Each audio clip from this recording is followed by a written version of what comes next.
Assalamualaikum warahmatullahi wabarakatuh. Nama saya Muhammad Farul Zaki, NPM 2003-022015, jurusan S1 Perbankan Syariah, kelas A.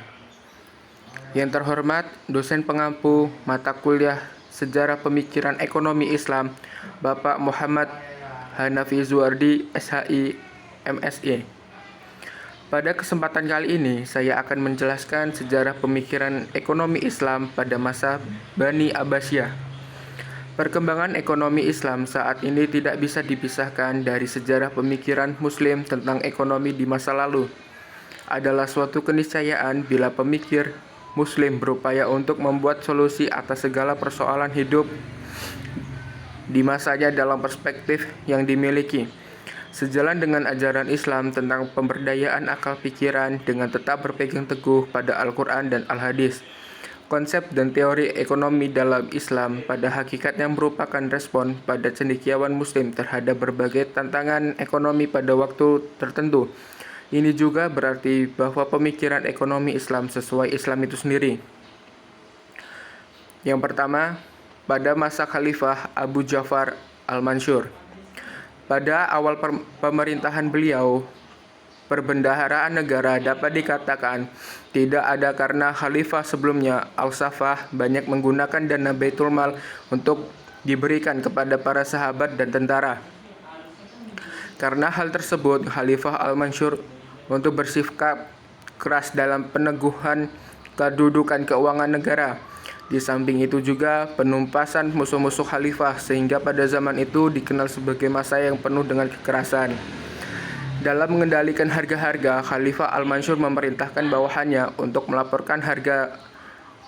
Jika terjadi kenaikan harga, maka Khalifah Al-Mansur akan memerintahkan wakilnya untuk menurunkan harga ke harga semula. Di samping itu, beliau juga sangat menghemat dana Baitul Mal sehingga saat beliau wafat, kekayaan kas negara sampai 810 juta dirham. Karena Khalifah Al-Mansur betul-betul meletakkan dasar-dasar yang kuat bagi ekonomi dan negara. Sehingga dengan demikian pembangunan dalam segala cabang ekonomi dia dipandang soal yang paling penting.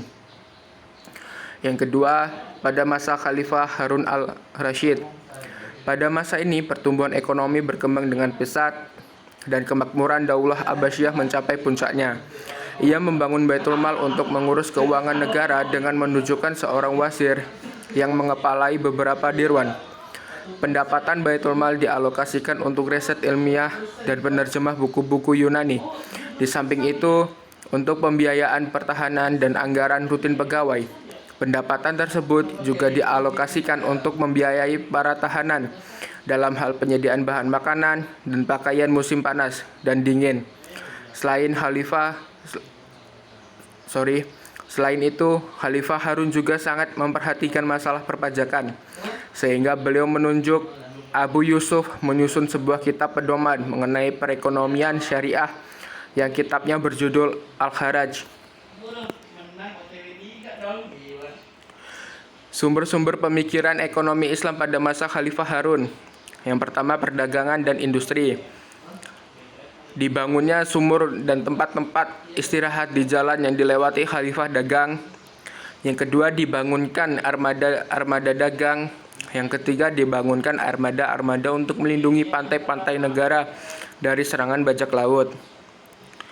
Yang B, pertanian dan perkebunan. Terbentuknya khalifahan yang stabil juga mempengaruhi perkembangan di dalam sektor ekonomi, khususnya di sektor pertanian. Sebagai contoh, Irak sebelum dikuasai kaum muslim, keadaan dari produksi pertanian sangat merosot, di mana banjir melanda di beberapa kanal dan bendungan Tigris. Kemudian bencana ini diperbaiki oleh kaum muslimin setelah Irak dikuasai oleh kaum muslimin. Kota administratif dan tentara muslim seperti Busrah, Kufah, Mosul dan Al-Wasid menjadi pusat usaha pengembangan pertanian. Untuk menggarap daerah ini didatangkan buruh tani dari kawasan Afrika Timur, sehingga pertumbuhan desa-desa kecil karena majunya usaha tani dan perkebunan. Yang C, perkembangan ilmu pertanian meliputi pertama, memperlakukan ahli zimah dan walai dengan perlakuan adil dan menjamin hak miliknya. 2. Mengambil tindakan keras terhadap para pejabat yang berlaku kasar terhadap para petani. Ketiga, memperluas daerah pertanian di berbagai wilayah negara. Keempat, membangun dan menyempurnakan perhubungan ke daerah pertanian baik udara dan air. 5. Membangun dan memperbaiki kanal dan bendungan agar tidak ada wilayah yang kesulitan dalam hal irigasi. Yang D. Pendapatan negara. Selain dari sektor perdagangan, pertanian, dan perindustrian, sumber pendapatan negara juga berasal dari pajak. Pendapatan dari jizyah juga merupakan masukan bagi negara. Jizyah adalah pajak kepala yang dipungut dari penduduk non-muslim kepada pemerintahan Islam sebagai wujud loyalitas mereka terhadap pemerintahan dan konsekuensi dari perlindungan yang diberikan pemerintah Islam untuk mereka.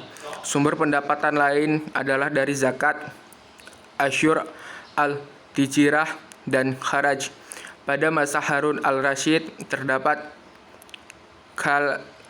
klasifikasi pembayaran jizyah.